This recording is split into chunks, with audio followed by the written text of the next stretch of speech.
There are two ways a parent can lose their relationship with an adult child. The first is obvious. You pull away. The second is almost never talked about. You don't pull away. You stay. But in staying, you slowly disappear into them. Their mood becomes your mood. Their problems become your problems. Their pain lives in your body. And somewhere in the middle of all that love, you stop being a person and start being an extension of someone else's life. Both paths damage the relationship. Both paths damage you. Today we are going to look at the psychology of what happens when a parent loses themselves in their adult child, what the research calls enmeshment, and what Murray Bowen's family systems theory tells us about the difference between closeness and fusion. We are going to talk about why detachment is not the answer and what the right answer actually looks like. And we are going to end with 5 specific things that let you stay genuinely close without disappearing in the process. Part 1. Why this is so hard. To understand why this is difficult, we need to start with something that makes the parent-child bond unlike almost any other relationship in human experience. When your child was small, the boundaries between you were supposed to be thin. You were meant to feel their hunger as urgency, their fear as alarm, their pain as your own. That permeability was not a flaw. It was the design. It was what kept them alive. But something is supposed to happen as children grow older. The boundary is supposed to thicken, gradually, naturally, over time. Not because you love them less, because they need less of you in that way, and because a healthy adult relationship between a parent and a grown child looks different from the relationship between a parent and an infant. It has to. For many parents over 60, that thickening never fully happened, not because anyone failed, but because no one told you it needed to. Because the culture around parenthood, especially for mothers, treats devotion without limits as the highest possible expression of love. Because when you tried to maintain some separation, you felt guilty, selfish, like you were pulling away from someone who needed you. So the thinness remained, and now, decades later, you feel everything they feel. Their struggles land in your nervous system. Their mood determines your mood. Their bad week becomes your bad week. And you call it love, because it is love, but it is love that has no container, and love without a container eventually floods everything. There is a clinical name for what happens when the boundary between two people collapses entirely. Family systems researchers call it enmeshment. The concept was introduced by family therapist Salvador Minuchin in the 1970s to describe family relationships where the personal boundaries become so diffuse that individuals lose a clear sense of their own identity and autonomy. In enmeshed relationships, one person's emotions, moods, and problems flow directly into the other without any meaningful separation. Enmeshment is not the same as closeness. This is important to understand because many parents confuse the two. Closeness is the warmth of genuine connection, knowing someone, being known, caring deeply, being cared for. Enmeshment is something different. It is when your sense of who you are becomes so entangled with another person that you cannot experience your own emotions without theirs. You cannot have a good day if they are having a bad one. You cannot feel at peace if they are struggling. Your identity, at its core, depends on their well-being. The research on enmeshment is unambiguous about its effects. For the child, even the adult child, growing up in or maintaining an enmeshed relationship with a parent creates difficulty with boundaries, identity, and independent decision-making. For the parent, it creates a particular kind of chronic anxiety that never resolves because it cannot resolve, because it depends on external conditions the parent cannot control. Part 2. The cost of losing yourself. Let's be specific about what losing yourself actually looks like. Because it doesn't always announce itself. It creeps in, slowly, wearing the disguise of devotion. You lose yourself when your child's mood becomes the weather system of your day. When they call sounding stressed and you cannot put the call down and go back to your own life. When you replay the conversation for hours, searching for what you might have missed, what you should have said, whether they are okay. You lose yourself when you cannot hear about their problems without immediately trying to solve them, not because you are controlling, because their pain is unbearable for you to sit with, because when they hurt, you hurt, and the only way to stop hurting is to fix the thing that is hurting them, even when they didn't ask you to fix it, even when your fixing makes things worse. You lose yourself when saying no to them feels like a moral failure. When they ask for something, time, money, attention, availability, and you give it even when you have nothing left to give, because the guilt of not giving is worse than the exhaustion of giving. You lose yourself when your self-worth has become dependent on the quality of your relationship with them. When they are warm, you feel worthy. When they are distant, you feel like a failure. When they criticize you, it lands not as a complaint about a specific thing, but as a verdict about who you are. Psychologist Murray Bowen spent decades studying what he called differentiation of self, the capacity to maintain your own emotional identity within close relationships. His research, which has been extended and tested in hundreds of subsequent studies, found something both simple and profound. The less differentiated a person is, the more their sense of self depends on those around them, the more anxiety they carry, the less able they are to think clearly under pressure, and the more their relationships suffer. That last part is worth sitting with.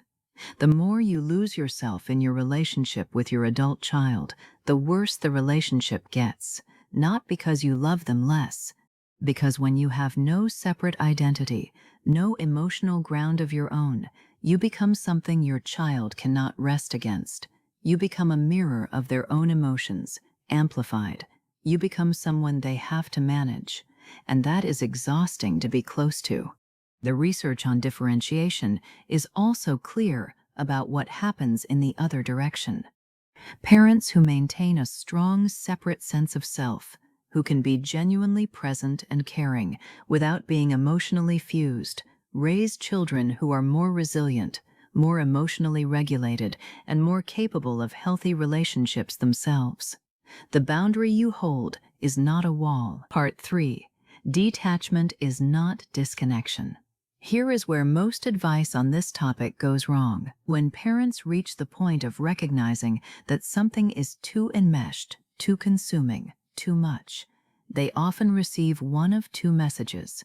Either try harder to connect, which doesn't address the problem at all, or detach, which sounds like abandonment.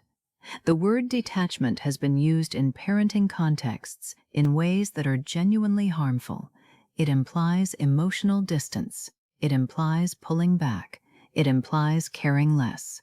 And when you love your child with the depth that most parents over 60 love their children, the instruction to detach can feel not just unhelpful, but offensive. But detachment, properly understood, means something different. It does not mean loving less. It means loving from a place of wholeness, rather than from a place of merger. It means being able to hold space for your child's experience without that experience colonizing yours. It means being fully present, genuinely, warmly, attentively present, without disappearing into them.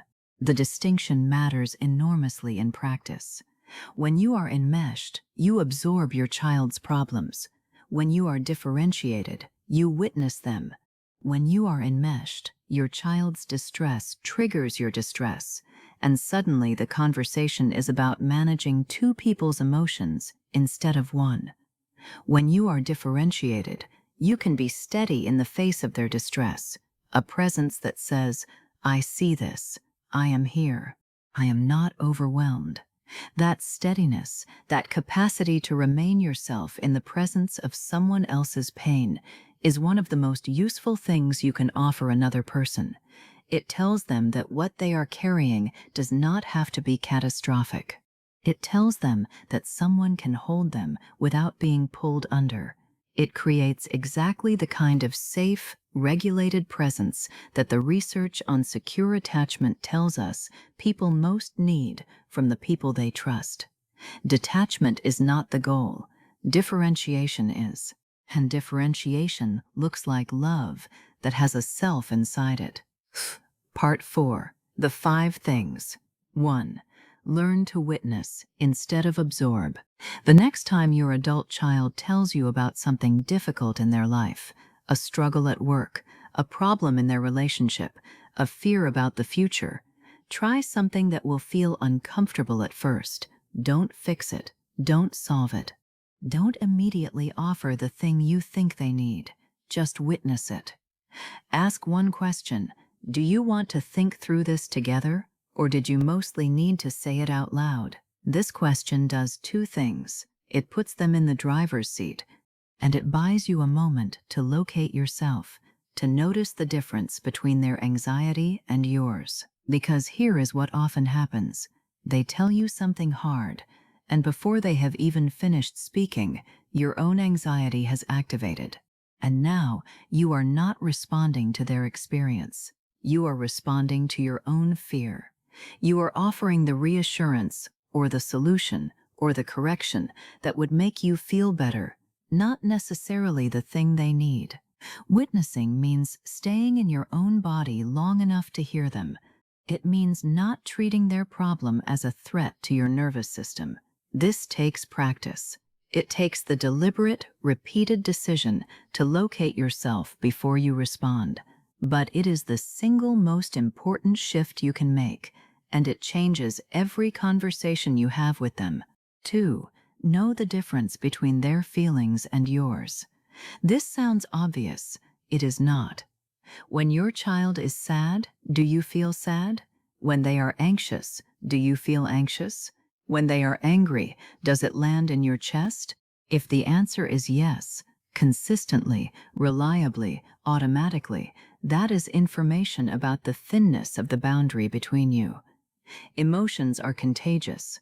This is neurologically real. Mirror neurons. Co-regulation, the entire architecture of social bonding, is built on the capacity to feel what others feel, so you will always be affected by your child's emotional state. The question is whether you are affected as a witness or consumed as a participant. Try this. After a difficult call with your child, ask yourself what you actually feel, not what they feel, not what you think you should feel. What is present in your own body right now that belongs to you? Grief that is yours, worry that is yours. And then separately, what did they need to express, and what did they feel? The ability to keep those 2 streams separate is the beginning of differentiation. It is not coldness, it is clarity. And clarity allows you to respond to what they actually need, rather than to what is happening in your own nervous system. 3. Build a life that does not depend on theirs. This is the one that most advice gestures toward, but never takes seriously. Find a hobby. Keep busy. Stay social. That framing misses the point. This is not about keeping yourself occupied so you don't think about your children. It is about building genuine sources of meaning, engagement, and identity that belong entirely to you, that are yours whether or not your child called this week, that make you someone who brings something real to every interaction because you have been living, not waiting. Research on empty nest syndrome tells us something important about what happens to parents whose identity has become entirely organized around their role as a parent. When the daily practice of active parenting ends, they experience a loss of identity that resembles, psychologically, the loss experienced in grief or divorce. The role that provided structure, purpose, and self-definition has changed, and without other roles to anchor the self, the result is disorientation, depression, and an intensified focus on the adult child that the adult child often experiences as pressure. The antidote is not busyness. It is identity. It is asking, honestly, who am I when I am not being a parent? What do I think about when I am alone? What do I care about that has nothing to do with my children? What would I build, pursue, or explore if I gave myself permission? These are not selfish questions. They are the questions that make you into someone your adult child actually wants to spend time with.